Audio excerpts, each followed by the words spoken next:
Voici un exercice où on vous demande de donner les nombres d'oxydation de chacun des atomes qui constituent les molécules suivantes. Donc on parlera à chaque fois pour un atome, même s'il y en a plusieurs dans la molécule. Et puis, pour cela, on va juste se remettre en tête les différentes règles. Première règle concernant les corps purs simples, qu'ils soient atomiques ou moléculaires, le nombre d'oxydation vaudra toujours 0. Ici, nous avons plusieurs corps purs simples, le cuivre atomique, l'azote moléculaire, le phosphore moléculaire et le fer atomique. Deuxième règle, le nombre d'oxydation d'un ion simple correspond toujours à sa charge. Nous n'avons ici qu'un seul ion simple, c'est le fer 2+, mais nous pouvons déjà indiquer que son nombre d'oxydation vaut plus 2. Concernant l'hydrogène et l'oxygène, s'ils ne sont pas dans un CPS, c'est-à-dire qu'on ne parle pas de dihydrogène ou de dioxygène, le nombre d'oxydation vaut toujours plus 1 pour l'hydrogène et moins 2 pour l'oxygène. Je peux donc compléter pour les oxygènes et les hydrogènes qui restent.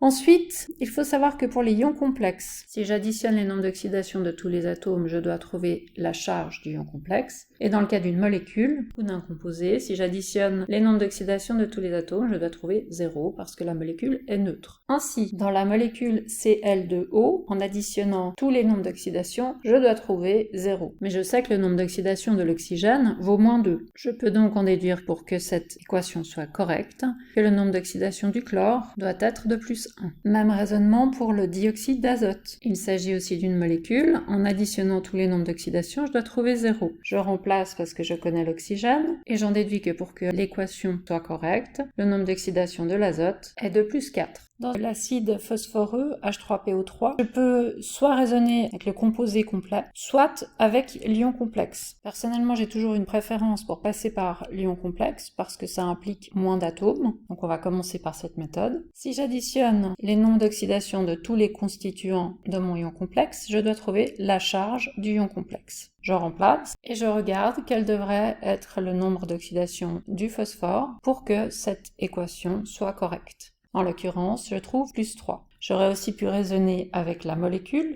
En additionnant les nombres d'oxydation des atomes de toute la molécule, je dois obtenir 0. Je remplace et je cherche ce qui me manque pour que cette équation soit correcte. De façon assez rassurante, je trouve le même nombre d'oxydation qu'avec la méthode précédente. Même chose pour l'acide chlorique.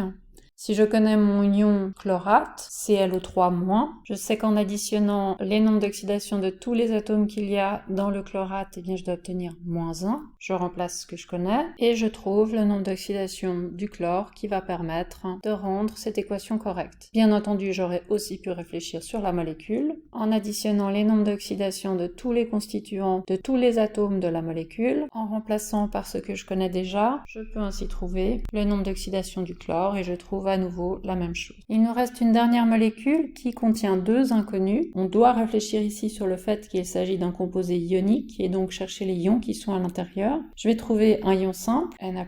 Or, dans le cas d'un ion simple, le nombre d'oxydation, c'est sa charge, donc dans notre cas, plus 1.